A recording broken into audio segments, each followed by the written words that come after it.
Americans don't want to talk about the stuff that's really ugly and divides us.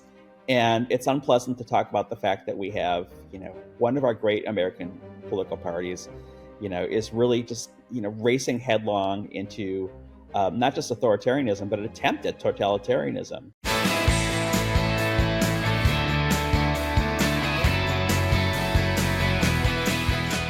All right, I'm back with the great Rick Perlstein, journalist and historian. Is the author of a 4-volume series on the history of America's political and cultural divisions, particularly on the right, and the rise of movement conservatism from the 1950s to Ronald Reagan. Yeah, he wrote the famed Nixonland, now writes for American Prospect. What's going on, man? Been wanting to do this for a while. It's a pleasure to be here, Tim. I'm a fan. Thank you. Some of my old conservative friends don't like. Let's keep that under wraps. All right. The fandom, but I have to tell you. So as I said, I've been wanting to kind of have a big picture convo with you about the arc of conservatism. News has intervened, but you wrote something that was called "My Political Depression Problem." That spurred us to reach out to you and do this ASAP. You wrote granular study of the ever more authoritarian right didn't demoralize me as much as the reaction from the left. You talked about how demoralizing the news was. That article came out May 29th. I kind of like want to fly back in time to May 29th, Rick, and just be like, bro, it's getting uglier from here. So, I hope you have your SSRIs. Yeah, what happened in May? I didn't even remember what I was depressed about that day. Exactly. I'm telling you, I was like, what was it that I wanted to originally talk about? I went back and read the article, and it felt like a time capsule from Mitt Romney. At the time, the Mitt Romney era, at the time, there was frustration about how it was kind of in the fallout of the Gaza protests. There was this left-wing, lefty online notion that was in vogue of like, you can't vote for Biden. Biden's terrible. He's committing a genocide. No, there's, the no difference between the sides. I did an interview with Dan Savage about this kind of phenomenon around the time. And you were writing about how kind of demoralizing that was, that right. Even folks on your side were not seeing the stakes of the threat. Yes, that was the melancholy du jour, right? Yeah, exactly. But I mean, why do you have to take me there? Because for the first time in months,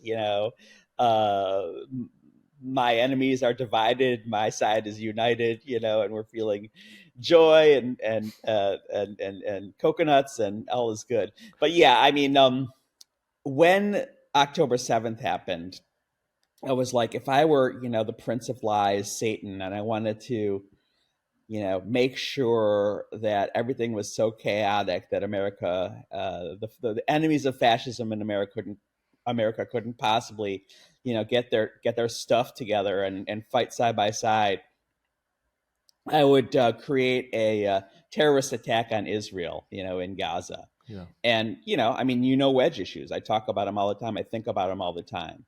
And a lot of my work is like, well, let's think about things that wedge the Republican coalition. Sure. And this, attack and, the predictable, mass slaughter in response by the Israeli Defense Forces.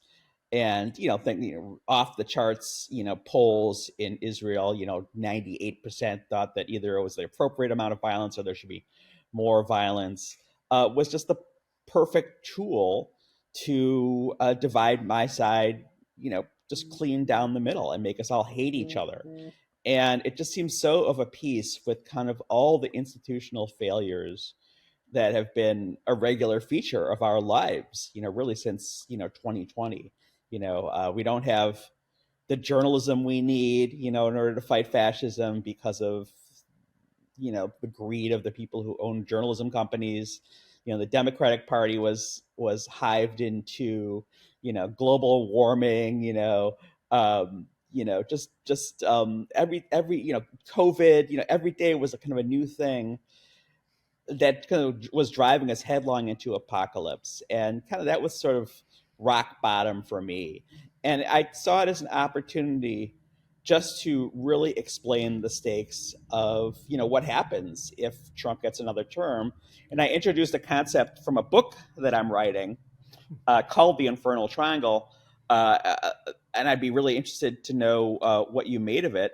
I think it was in that column, it might have been another one, called what I call the authoritarian ratchet. And it's kind of my theory about why, when you have an ideology that is really about kind of returning to an imagined innocence, right? Yeah. Make America great again. When was America great? Someone just did a bunch of interviews, Amanda Marcotte and Slate, and everyone basically said back when they were kids. Right.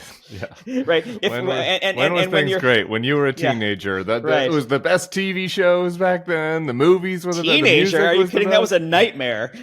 I mean, when you're kind of like, barefoot and, hanging out with the dog and doing the Huck Finn thing, maybe. Hey. Or whatever. It might be when you were a teenager, but it's impossible, right? Yeah. And when you're kind of serially disappointed by that, you always just have to kind of ratchet up the stakes, like things weren't pure enough. We were sold out.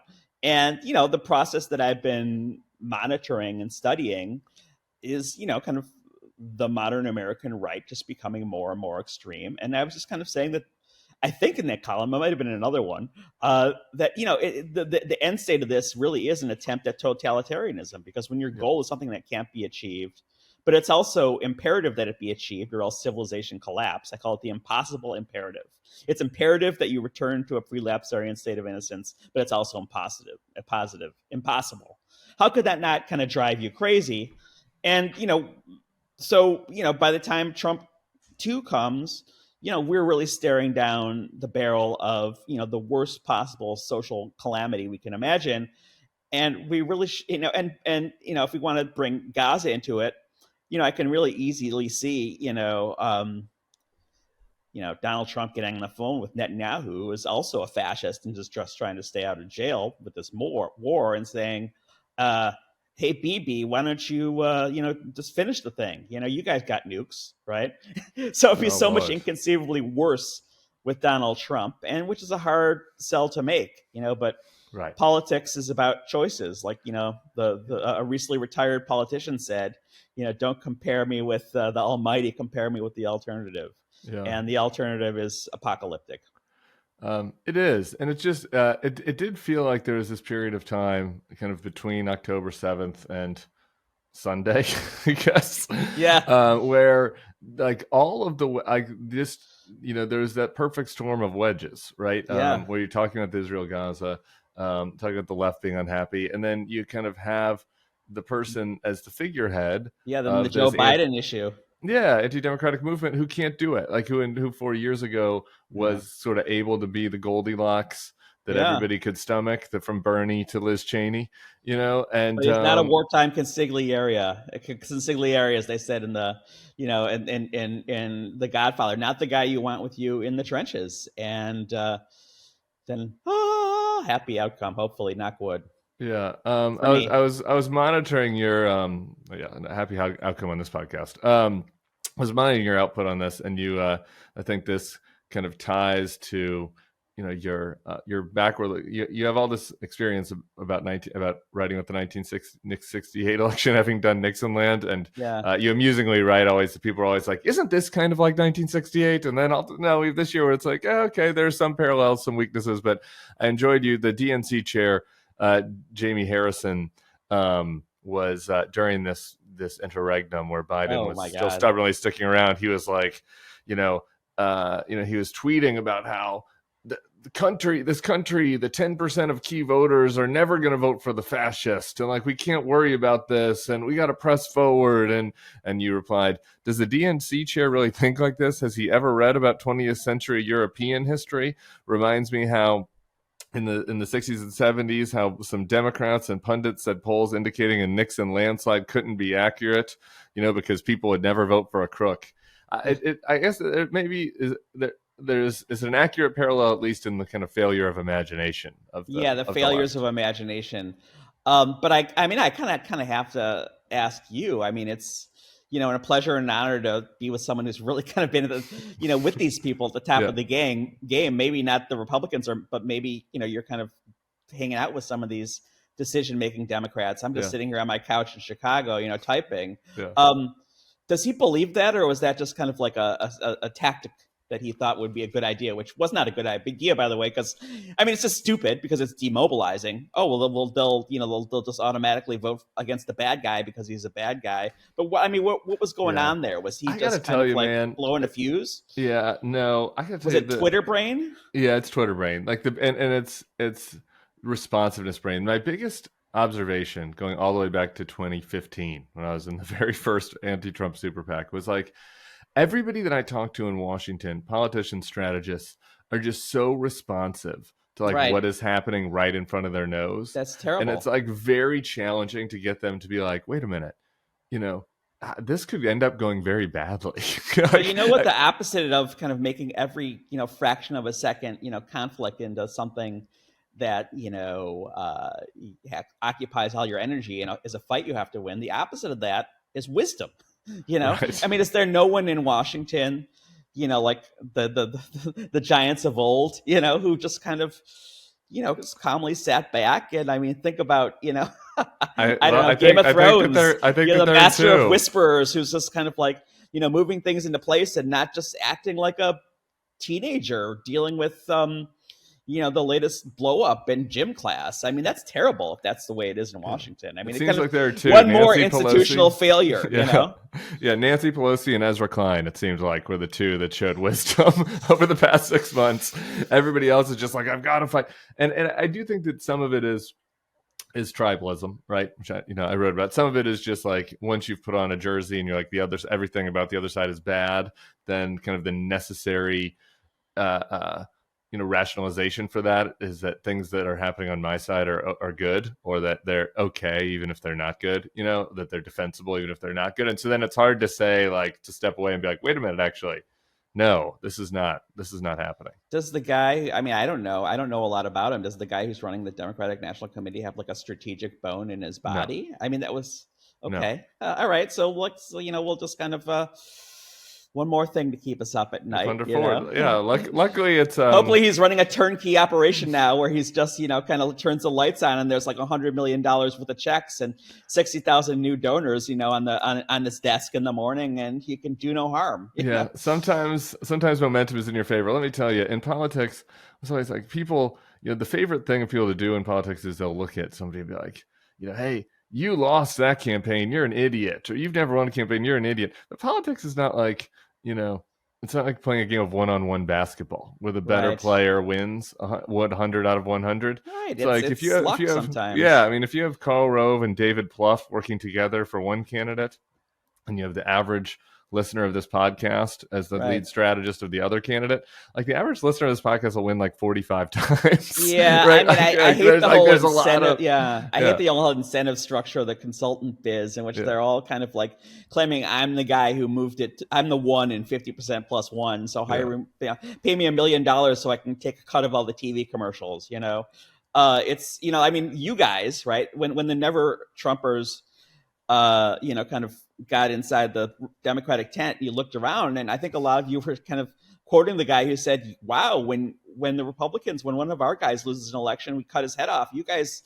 promote him or you hire him next time, Anyway, I don't know if you want to get into the morass that is the consulting business, but the big picture, the question of, what a victory win means in politics is, Democrats, one of their structural dilemmas, and it really kind of goes back to, when I was studying them, what they did, back in the 70s, is they're addicted to short-term thinking, tactical thinking. What can win the next election?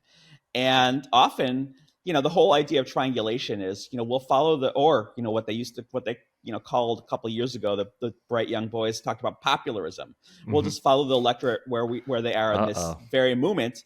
And, that's like popularism catching strays right now. Well, and it's, I mean, I'm gonna like ready, aim, fire, I'm not stray bullets. I'm, well, we won't use any martial metaphors now, but the idea that you follow, you change your position all the time based on where the electorate seems to be at that particular moment. You just look like someone who changes your position all the time.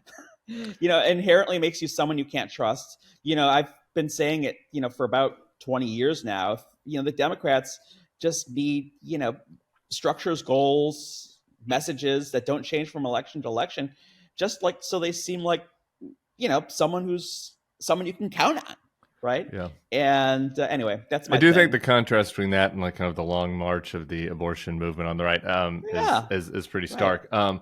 Anti-abortion movement. All right, I want to do conservative history for most of the rest of this, but just Sure. I would be remiss while we're on the Democrats to not at least kind of talk about 68. You're in Chicago. Yeah, You wrote Nixon Land. Like what? I live in Chicago. Yeah, I know a lot of those guys. Yeah, what are landmines you see? Like what are parallels you see? What are weaknesses in the parallels? I mean, it's just a stupid parallel. I mean, it's like if no one in 1968 was saying, wow, this is just like 1916. It's just like ancient history.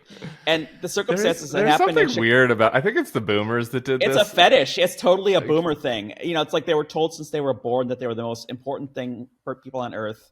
And I mean, I think that's really a big freaking part of it. But I mean, let me just, very simply, two things. I mean, what happened in 1968 was very specific to the Chicago of that time and the police force they had. And, the left of that time that was saying things like, we're going to dump LSD into the water supply and, like basically trolling the entire city of Chicago, which was, a lot of, kind of very conservative people, folks who lived in factories and just wanted to kind of, get their picket fence and move to the suburbs. And they were guarded by a constabulary that was full of people who wanted to crack heads. A lot of it was they weren't allowed to unholster their weapons that previous spring during riots after Martin Luther King was assassinated. So like, we'll show them this time, right? Yeah. And as because you go to these conventions, it's not like you have like one racist police force running things like in 1968. These are national security events. Yeah. Like I was able to, just walking around Milwaukee last week, which is where I grew up, I was able to count 37 different police jurisdictions. Right. Everything from McAllen, Texas to Game Warden. Yeah, and like it's the run by Columbus the guys Secret had Service. A problem. Yeah. Well, and that's actually is a problem, right? But it's a huge problem because what you're referring to is the unhoused guy who was shot to death because he felt scared and threatened by these strangers had close relationships with the local police force in Milwaukee, and it wouldn't have happened. So I'm not saying it's better. I'm just saying the idea that a convention could get out of control like it did in 1968, it's just ignorant. And then the other thing is, this is kind of a fascinating. Now we're getting kind of into my wheelhouse of how history works, right? And how historical understanding is always changing when you have new evidence. And one of the stories people tell about 1968 is, well, Lyndon Johnson was hounded out of office by these, civil rights protesters, anti-war protesters, and look what happened, Nixon won. Well, it just so happens that Lyndon Johnson was not hounded out of office at all. Now, we have Lady Bird's Diaries, which came out like 10 years ago, the full diaries. There's a wonderful biography of Lady Bird Johnson, the first lady, who turns out to be this brilliant kind of force behind the throne, basically. Her name is Julia Zweig. It's called Hiding in Plain Sight. And one of the things she shows in that biography was Lyndon Johnson and Lady Bird Johnson were planning for him not to run for re-election as far back as 1964, right? So he left. He chose not to run for election in 1968, not because of all the chaos, but just because that was their plan. They didn't want to do it anymore. So that kind of like throws out the window 80 million tweets who are like, look what you guys did in 1968, left. Stop doing this. Political science pop historians are like, never before in history has this happened. If you're a social scientist, a Democratic president withdrew in 1952. Truman because of a war in 1968. LBJ withdrew because of a war. How many cases do you have? 2. But that's the way people think about history. They think it's just kind of this little kind of card you can pull out of your pocket, and it's it drives me crazy. History is rich, it's contradictory, and even especially in times like this, nothing is for sure. Even the basic categories of analysis are up for grabs. We need to just. Here's the problem, Tim.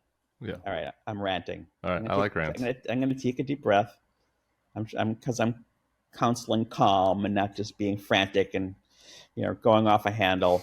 The people who, run campaigns, think about campaigns. We're all amateur pundits. We're all amateur strategists. History often serves as an alibi for not looking at what's happening now. And what is happening now is different It's strange. It's all the ways of thinking are you have to be in that uncomfortable place, right? Where the basic ways of thinking about things that we've inherited from the past don't really work anymore. My column that came out this morning, I don't know if you had a chance to see it, was holy cow. Since there's no abortion in the Republican platform, all these Republicans who've spent their entire lives convincing themselves that abortion is murder and it was going to destroy civilization are suddenly being told to shut up about abortion and that it's not a problem anymore. I did Right? see that. I mean, so that just completely rewrote the strategic arena on the issue of abortion. Puts kind of Christian right voters up for grabs in a fascinating way they never have been before. You can say you can go with this party that sold you out, or you can go with a party that actually cares about your well-being, right? And if you just kind of say, oh, abortion politics works this way, abortion, voters vote this way, you're going to miss that entire new dynamic. I'm just thinking about that because I don't think we know, right? Like, because we don't know. Your point is it could go either way, right? Like these voters, we've never had a 3-month presidential campaign. It could before, be deep seated. It could be so deep seated that that Trump is alibied on this, right? With them, right? And they think about something else. One other thing that I do kind of wonder how you think about, and then I want to get into the nitty gritty of kind of the policy trajectory of the conservative movement, but how you think about with regards to 68 and just that era and what we're about to see with Kamala Harris. Because, you wrote a lot in those books kind of about like the white backlash, like particularly in the upper Midwest, right? And I think one of these unspoken elements of why Biden wasn't stepping aside was that people are like, okay, the blue wall are the key states. If we put a black woman at the top of the ticket, there are all these racists there, and so I kind of wonder how you think about that, how Democrats might think about combating that, dealing with it, and take it any place you want. Sure. I mean, I remember, my wife and I have a fishing cabin in a rural part of Illinois, and I asked my next door neighbor, who is kind of classic, kind of crusty old, kind of, conservative guy who, knows how to fix a car, And I was like, what do you think of Joe Biden? He's like, yeah, I kind of like him, but I'm just worried about this border thing, Big problem in rural Illinois. Right. Well, it's psychological stuff, right? But the point being, he was willing to give Biden a listen because Biden looked like him, Biden sounded like him, Biden seems like he has the same values as him. So, I get that. I get that, right? I have a piece coming out with a historian named Geraldo Cadera in the Baffler in a couple of weeks about the golden age of believing that demographics were going to create a demographics are destiny, majority, right? Because somehow Barack Obama resolves all the contradictions of 250 years of American history in his very person, right? And it was glib. It was another kind of fantasy, and they forgot something that Kevin Phillips taught Nixon in the 60s, which is that the Voting Rights Act is great. That's how we're going to capture the South, because there's going to be so much anger and backlash, against black people voting that, it'll empower us. So, that is a dynamic, but it's another thing that's completely in the air. I mean, remember last week, Trump was going to get all these black male voters and suddenly maybe they won't, right? There's no rule book for this kind of thing. Billy Beane running the Oakland A's. That's not civics. That's horse race stuff. My buddy, do you know Matt Zeitlin, the writer? He was like, he did a meme making fun of the Billy Beane thing the other day that had Kamala and Josh Shapiro, and it was the Billy Beane line from Oakland. We're not going to replace this player with one player. We're going to replace their output with two players, and it was Obama was the one player they're replacing with Kamala and Josh Shapiro. Well, it just kind of shows how silly it all is, right? America is not, a white male republic anymore. That ship has sailed. I mean, Josh Shapiro is Jewish. She has, Indian and Jamaican parents. Sure. Balance it out with an old white guy, right? As far as the backlash, I mean, there's a very dominant interpretation. I think it's very intuitive to a lot of people, and it makes a lot of sense that what drove the right crazy and kind of turned the Obama movement and the Tea Party movement was that just having a black president just kind of blew a fuse in kind of white America and conservative America. I'm not so sure. I mean, I think I talk about that authoritarian ratchet, and people are so trained on the right. I know I have a friend whose partner, her dad would wake her up every morning and say, "Remember, Rebecca," just making up a name, "liberalism is a mental disease." Yeah. So a generation of people who grew up like that, black, white, it doesn't matter. They're still the party of black people, right? Yeah. And I think that if Joe Biden, had been the nominee in 2016, there would have been just as much hatred and vituperation, and there would have been a Tea Party against him. I don't forget, Bill Clinton was supposed to be the guy who, Right. talked Arkansas, right? Yeah. And GOC. he could, do the Bubba thing, right? He was supposed to solve that problem. Well, lo and behold, he was Satan too. Yeah. And they had no problem backlashing against him as the guy who was going to destroy civilization and eat babies in 1994, and no problem impeaching him for this consensual sex. So I mean, if it's not one thing, it's another. They're always going to find something. Point is, these guys are feral. They think like Leninists. They want to destroy. Once you came over to the other side, Tim, you saw how it's one big. One of my favorite things that I discovered in Nixon Land was a detective novel written by E. Howard Hunt, and kind of under a pseudonym, Yeah. right? And the plot turns on kind of this Ted Kennedy figure who secretly is involved in these kind of underground pagan rituals in which he worships Baal, Baal. I mean, it's like they were preparing for QAnon for decades. We're the bad guys, we're evil, and you came over here and you saw that's exactly what they said. How is E. Howard Hunt as a writer? He kind of comes off as a dummy. Yeah, it's really bad. The White House Plumbers series that was on that we did. Yeah, they're idiots, right? Yeah, these guys are so stupid. It's unbelievable. Okay, well, that's what Deep Throat said in All the King's Men. These people are stupid, and they got out. Things just got out of hand. Yeah, all right, let's do the. I want to do the Project 2025. You wrote a good article about how there was also Project 2021 or 1921, 1973, 1981. But before that, you've mentioned the ratchet twice, which you talked about in your writing. But it only goes in one direction. Yeah, for listeners, explain that, because I think it's really quite clarifying. Right. It means, remember Barack Obama used to say after the Republicans did something crazy, the fever will break. We'll return to this kind of, responsible equilibrium of kind of Main Street, kind of conservatives who you can, kind of count on to just these kind of fantasies of consensus and decency. The fact of the matter is it's kind of built in structurally to what American conservatism is, that it's a revolution that eats its children. And liberals will always say, "Oh, the last generation of conservatives were so gentle and kind and thoughtful." So there's this longing for innocence, this longing that somehow will return to, this kind of safe equilibrium.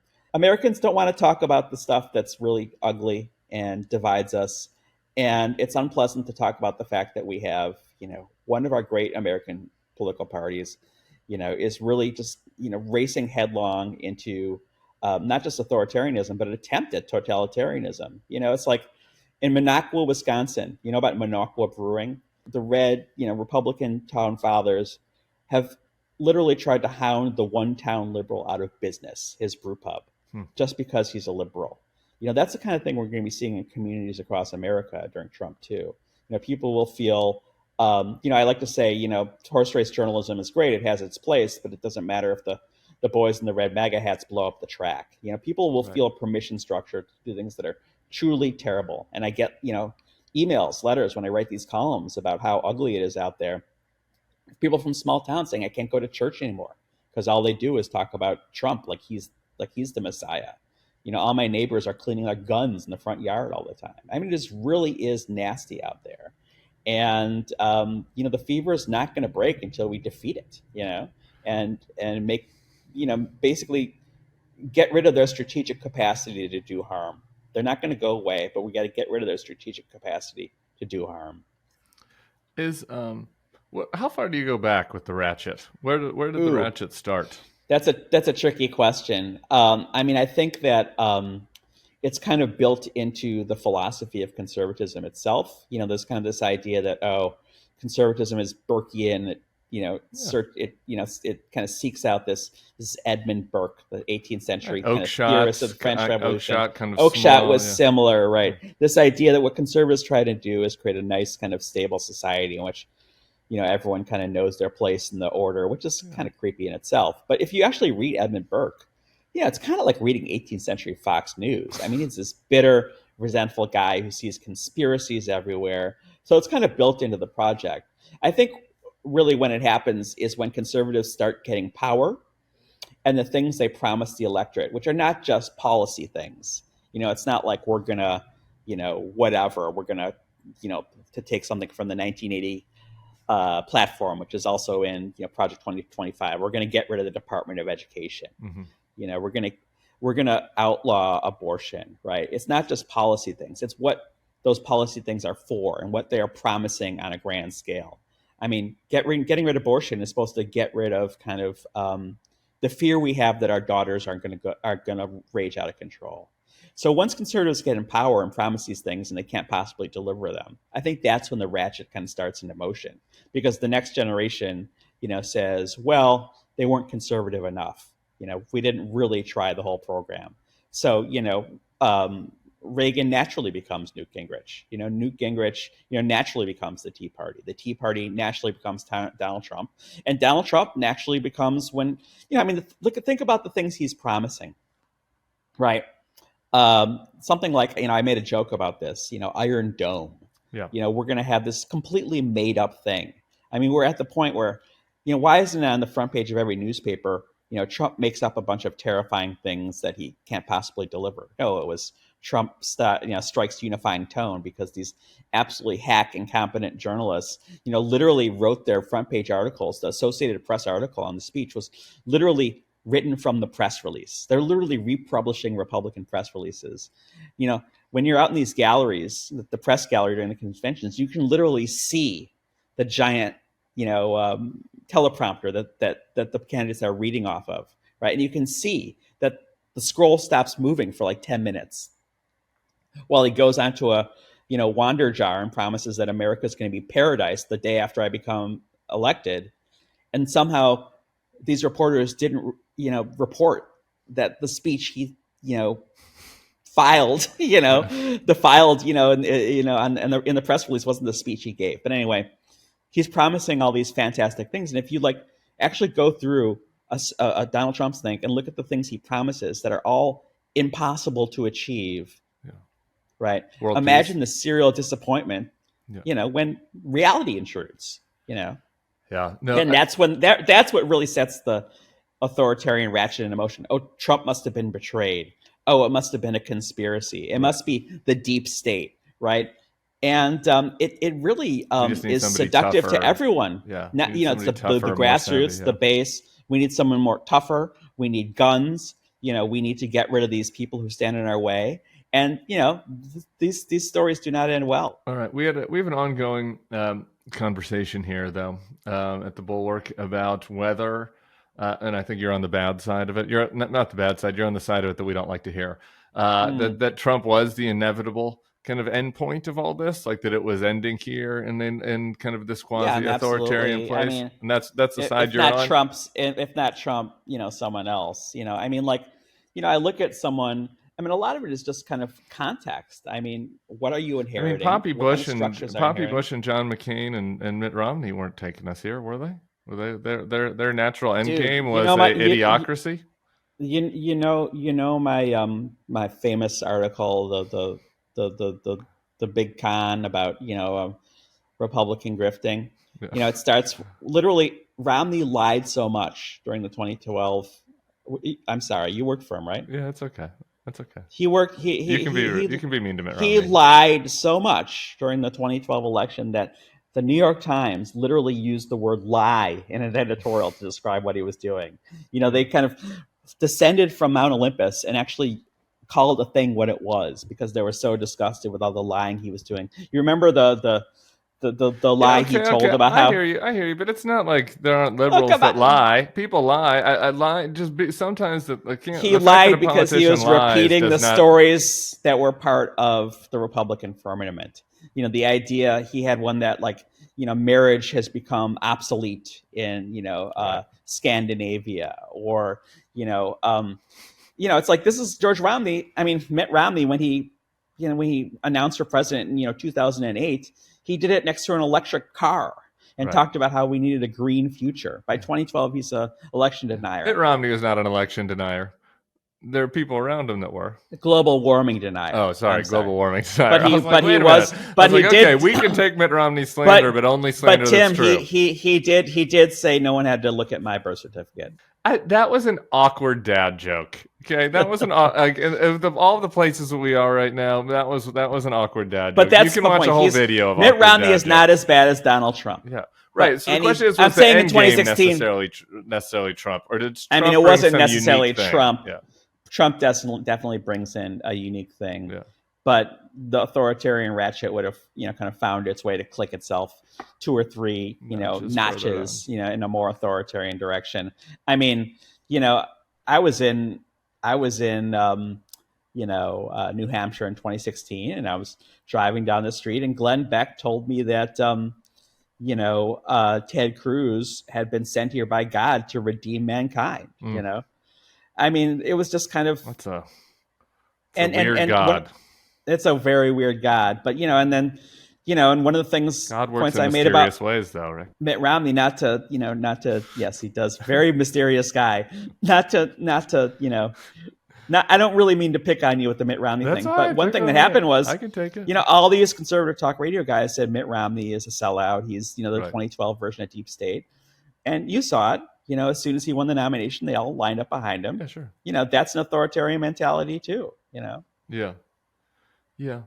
I hear so, I mean, you. it's a long time coming. I'm not saying it's all the same. Yeah, no, I hear you, and we can analyze all this stuff. I just think that I think that there's something that's true. I like the ratchet theory directionally really resonates with me, right? That there's this notion that there's something in conservatism. It's like if you're always promising these unachievable goals, and you always have to be more contrarian, more angry, amping it up to feed people more. It's like heroin. It's similar to the drug. I use the drug analogy a lot, and why we did it.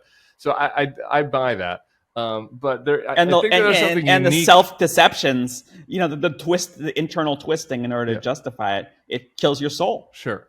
But I mean, there's some elements of that, though, that are not, that aren't missing from the left, right? Like making promises that are never going to come to pass. Yeah, but we don't make them our presidential candidates. Yeah, having media outlets that will just, pretend like somebody who's unable to talk is still ready to be the president, right? Like there's some elements of that still on the left, right? So what I'm trying to tease out is like, what are the unique pernicious elements that are not just about how politics is corrupting, but about how conservatism is corrupting. The Democratic Party, is just a normal political party. It has kooks in it. It has boring people. It has DLC people. It has, self-described socialists. I mean, in a way, what happened with Joe Biden is just, so normal. It's like all these different kind of constituencies within the party, whether it was, the donor base, which is its own, pathology, but also just kind of like, the world of black sororities and fraternities, right? Sure. Or, just kind of like, just normal people, calling their congressmen. They were saying like, calls were going like 30-1 against, supporting Joe Biden continuing. Tweets were going 30-1 for Joe Biden, which makes me wonder how authentic that was. Right, exactly. So, I mean, what we have is just kind of a normal political process. Yeah. And then, compare it to the other side where they're like, this guy can't possibly be president. It's disastrous for this guy to be president. And it's just, I'm not going to be president anymore. They're like, oh my God, conspiracy. Yeah. No, you got what you want. Or the better example is the other side is this guy is Hitler. This guy might be Hitler. This guy's the worst person in history. The courts should deal with him. And then it's like, oh wait, he got nominated again. Actually, let's put on gold shoes and praise him, and make a statue to him outside of the convention. All right, we're running out of time, and I keep wanting to get to Project 2025, but we keep going down rabbit holes. So you wrote a needles in Project 2025 haystack, which I really liked, because it is like this long ass boring thing. Yeah. Like anybody who really tells you that they've read it, they're lying. They're lying. Like, cause it's so dense and boring. The undersecretary of the assistant secretary should be in this subsection of subsection D.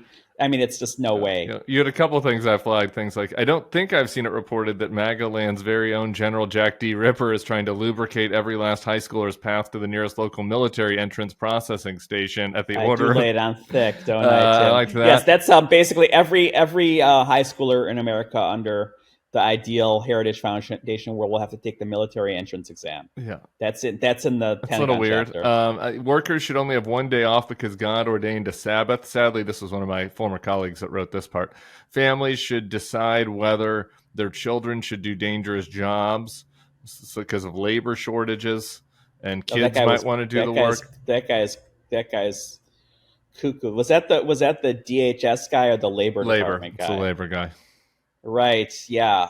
The DHS guy was the guy who said working husbands are really important, so we can't have these people living with quote unquote boyfriends. That was the weirdest one I'd Yeah. seen.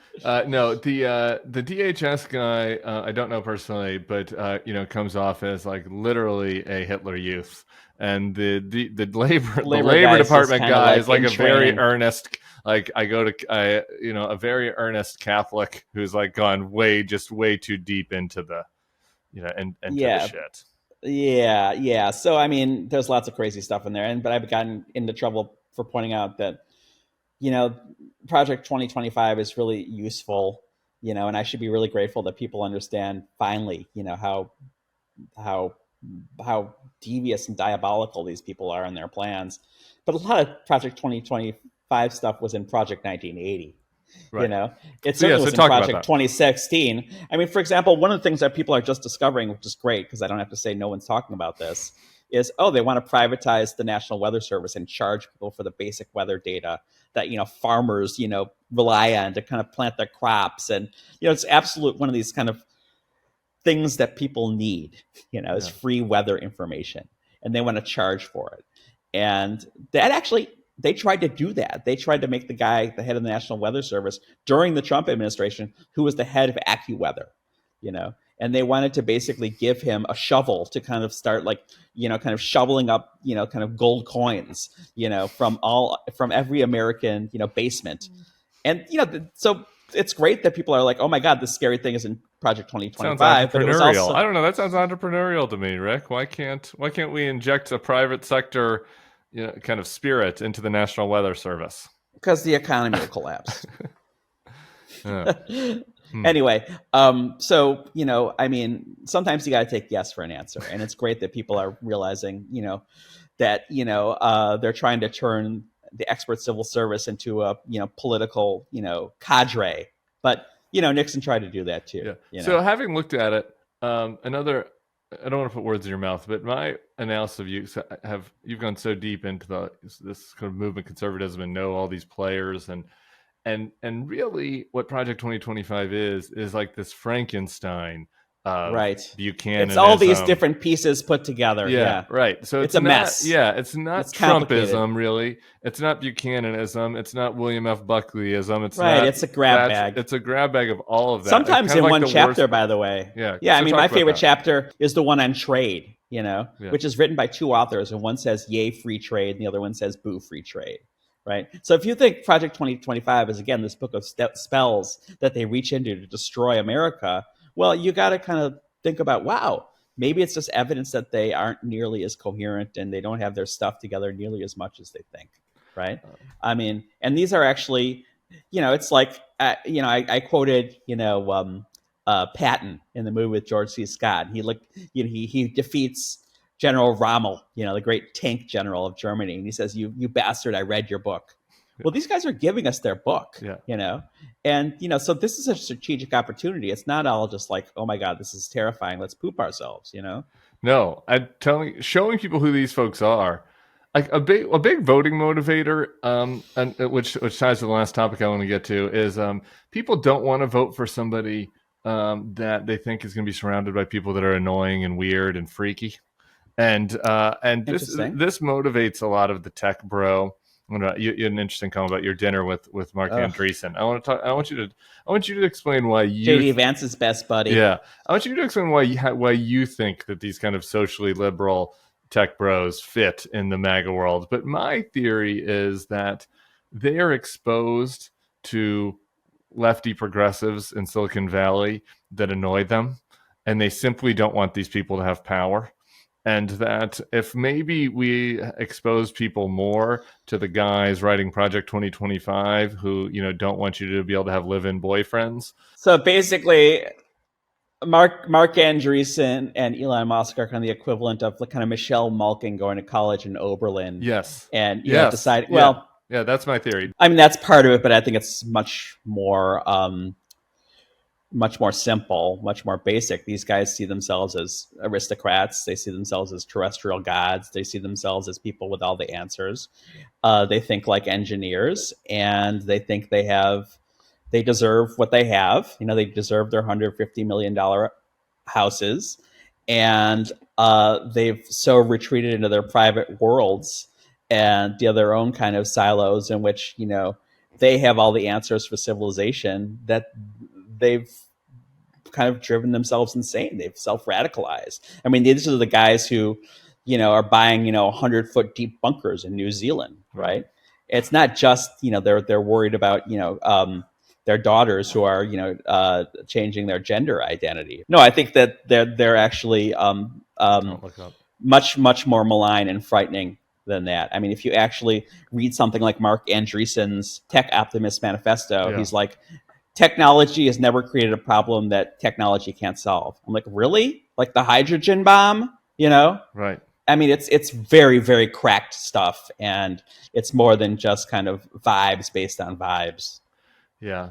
I've also hung out with Mark a little bit, and there is a godlike element to it, and I think that, that's right. And it's kind of a meritocratic version of the French aristocracy, right. And so it's like Trump for them. I think some of it is they like the fact that, I guess maybe a more accurate way of me psychoanalyzing what I was saying earlier is they like the fact that Trump trolls the people that they annoy, and that the people that they annoy loathe Trump because they have. But they also, want what Grover Norquist wanted, which was basically a strong right arm that will sign the legislation they send him. Correct. I mean, he doesn't understand not sign the legislation they don't send him. More appropriately, particularly with at this moment in history with AI and crypto, like they just don't want anybody in their shit.